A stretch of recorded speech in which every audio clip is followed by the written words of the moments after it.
बंद करो, बंद करो, बंद करो, गौ हत्या बंद करो, बंद करो, बंद करो, गौ माता को सम्मान करो, सम्मान करो, सम्मान करो, गौ माता को सम्मान करो, सम्मान करो, सम्मान करो।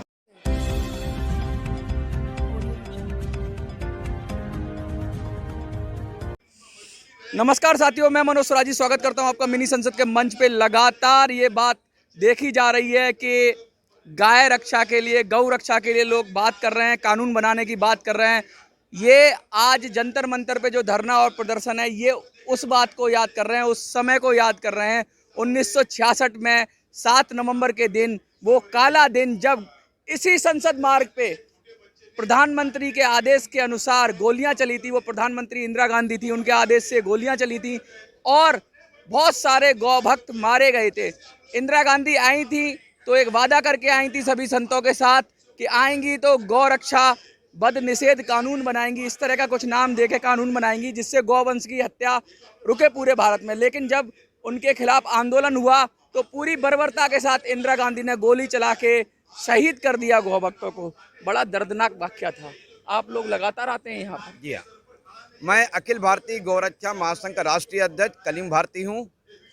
मैं 2017 से हर वर्ष इसी धरना स्तर पर धरना दे करके माननीय प्रधानमंत्री जी को, राष्ट्रपति जी को ज्ञापन पर के माध्यम से मैं कहता हूँ कि गौ हत्या बंद हो, गौ माता को सम्मान मिले। लेकिन अखिल भारतीय गौरक्षा महासंघ का जो कार्य है, इस धरना स्थल के माध्यम से मैं ज्ञापन पत्र में माननीय प्रधानमंत्री जी से कहना चाहता हूं कि गौ हत्या तभी बंद होगा जब गौ माता का गोबर, गौमूत्र पर निर्धारित रेट तय करें, जिससे आधुनिक गौशाला खोला जाए।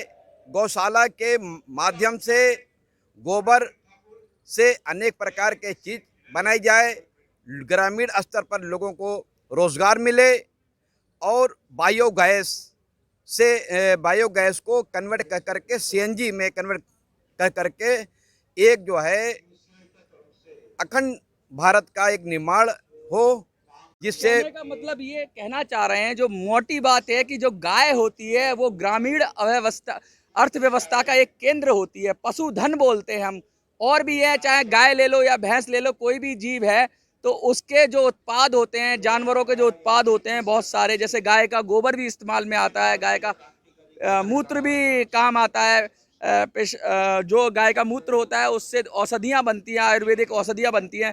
गाय का दूध, घी, दूध तो है ही है। गाय का दूध बोलते हैं सबसे ज़्यादा बच्चों के लिए स्वास्थ्यवर्धक होता है। तो अगर ये तर्क के आधार पे भी देखा जाए तो गाय एक ऐसा प्राणी है जो हमेशा अच्छा ही फल देता है। और गाय के अंदर ऐसा रिसर्च भी हुआ है, अभी जो यूएस में रिसर्च हुआ है, ऐसा कहा गया है कि गाय के अंदर जाने से तनाव कम होता है। तो यूएस में कुछ ऐसे फार्म बने हुए हैं जहां लोग $10 देकर गाय के साथ समय बिताते हैं और अपने तनाव को, अपनी ज़िंदगी की परेशानियों को कम करते हैं। ये साइंटिफिक बात कह रहा हूँ मैं।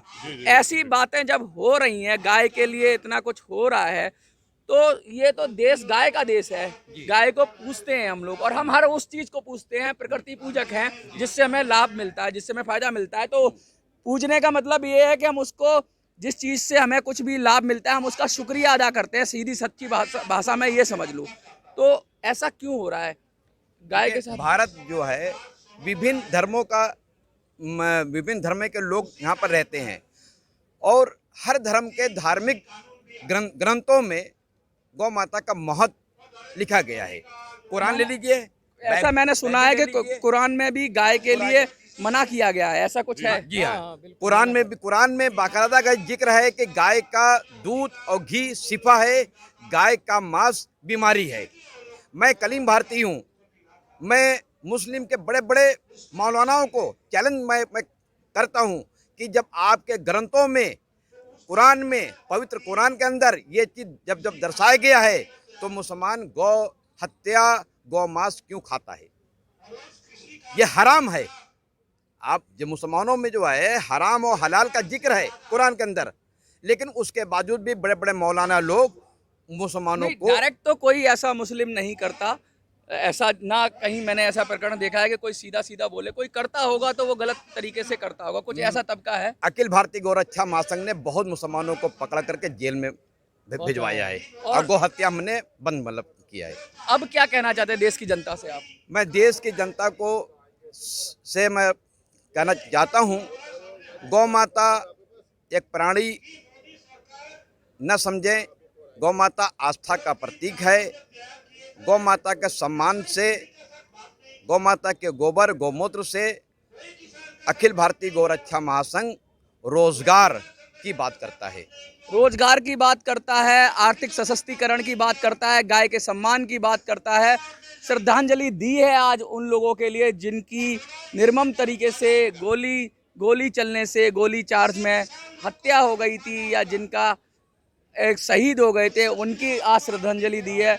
लगातार 7 नवंबर गो अष्टमी का दिन था, उस दिन ये गोलीकांड हुआ था जो पूरे देश को झकझोर के रख गया था, जिसमें निहत्थे संतों पर गोली चलाई गई थी, गौरक्षकों पर गोली चलाई गई थी। उसको बार बार ये लोग आते हैं हर साल और इसको करते हैं। साथ ही ये संदेश दे रहे हैं कि गाय को राष्ट्रीय प्राणी घोषित किया जाना चाहिए और साथ में गाय के साथ अब गाय के लिए जितना भी हो सकता है सरकार को करना चाहिए और इनकी बात सुनना चाहिए। अगर आपको इनकी बात अच्छी लगती है और आपको लगता है कि इनकी बात को समर्थन देना चाहिए तो वीडियो को शेयर करिए, वीडियो को लाइक करिए, चैनल को सब्सक्राइब। लगातार ये जो आपने संकल्प उठाया है तो क्या संदेश देना चाहते हैं? हम मुख्य रूप से 2 बातें कहना चाहते हैं। जैसे हमारे माननीय अध्यक्ष जी ने भी कहा कि आज का दिन एक तो हम लोगों के मस्तिष्क में, भारत के लोगों के मस्तिष्क में स्थायी रूप से याद दिलाना चाहते हैं कि भाई सन 1966 में आज के दिन गौरक्षा के लिए जो लोग साधु संत हमारे एकत्रित हुए थे, उनको कितनी निर्ममता से उनकी हत्या की गई तत्कालीन सरकार के द्वारा। तो ये वो दिन आप भूलो मत। और वो दिन जो निर्ममता हुई थी, जो हत्याएं हुई थी, वो गाय के लिए हुई थी। तो कितना सम्मान, कितना आस्था, श्रद्धा का विषय है गाय, कि जिसके लिए हमारे साधु संतों ने प्राण दिए लेकिन आंदोलन किया। दूसरी चीज, वर्तमान सरकार हमारी कहते हैं हम, गाय की रक्षा के लिए बहुत कुछ कर रही है, बहुत कुछ नए कार्य कर रही है, योजनाएं लागू कर रही है, गौशालाएं प्रारंभ करा रही है। लेकिन उसके साथ साथ हमारा कुछ सुझाव भी हैं, जिनमें जैसा हमारे माननीय अध्यक्ष जी ने बताया कि गाय के गोबर और गाय के मूत्र को सरकार खरीदे, जैसे कुछ प्रदेशों में खरीद भी रही है। उससे लोग गाय की रक्षा के लिए और गौ पालन के लिए प्रेरित होंगे। तीसरी चीज, जैसे पहले गोबर गैस प्लांट बनाए जाते थे, उसके ऊपर बीच के समय में कुछ जोर कम दिया गया। गोबर गैस प्लांट जैसे हम गौशालाएं स्थापित कर रहे हैं, तो कितनी गाय हैं वहाँ पर गौशाला में, 200, 250, 300, 400, कितने बड़े बड़े और कितनी बड़ी संख्या में गोबर गैस प्लांट उसके द्वारा संचालित किए जा सकते हैं। यानी कि कितनी बड़ी मात्रा में ऊर्जा उत्पन्न की जा सकती है, ये हम अनुमान लगा सकते हैं। उससे सरकार को भी फायदा होगा और जनता को भी गोपालन। ऊर्जा के वैकल्पिक स्रोत की बात कर रहे हैं आप। जी, जी, बिल्कुल जैसे गांव की अर्थव्यवस्था को मजबूत करने की बात कर रहे हैं आप जी।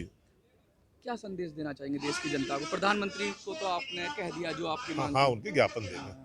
हम लोगों से भी ये कहना चाहते हैं कि गाय हमारे हिंदू समाज में उसको माता का दर्जा दिया गया। माता यानी कि जिसको हमने अपने समाज में सबसे अधिक सम्मान देना तय किया, उसको माता उसके नाम के साथ में जोड़ा। जैसे गंगा माता, गीता माता, गाय माता, तुलसी माता। तो हम समझ सकते हैं कि गाय को इतना सम्मान हमने हमारे समाज में क्यों दिया गया है। और हम उसी गाय को थोड़े से लालच में, स्वार्थ में, कि वो अनुपयोगी हो गई, वो दूध नहीं दे रही है और बछड़े जो है अब हल जोतने के काम नहीं आ रहे हैं, तो उनको हम कसाई को बेच रहे हैं। हमारे माँ बाप भी बूढ़े हो जाते हैं, अनुपयोगी हो जाते हैं, तो हम क्या उनको भी कसाई को बेच देते हैं? तो जनता को भी इस बारे में सोचना पड़ेगा, ध्यान देना पड़ेगा कि हम अपनी आस्था, श्रद्धा का केंद्र जो है गौ माता। और जैसा आपने भी कहा था, मुझे तो बड़ा अच्छा लगा कि मैं आपके सामने नहीं कह रहा कि एक पत्रकार, एक संवाददाता, एक प्रेस का आदमी, उसको हमसे ज़्यादा नॉलेज है गाय के बारे में। आपने कैसा अच्छा विषय रखा। ये वास्तव में इन चीज़ों को हमें महसूस करना है खुद भी कि गाय हमारी श्रद्धा आस्था का विषय है। हम भी इसको कटने के लिए कसाईयों को ना दें, और सरकार भी कर रही है अपनी तरफ से, और भी जो हम चाहते हैं सरकार हमारी उनके ऊपर ध्यान दे और उसको फिर निश्चित रूप से गौ को राष्ट्र माता का दर्जा भी दे। ये भी मांग हम सरकार से करते हैं। धन्यवाद। जय गौ।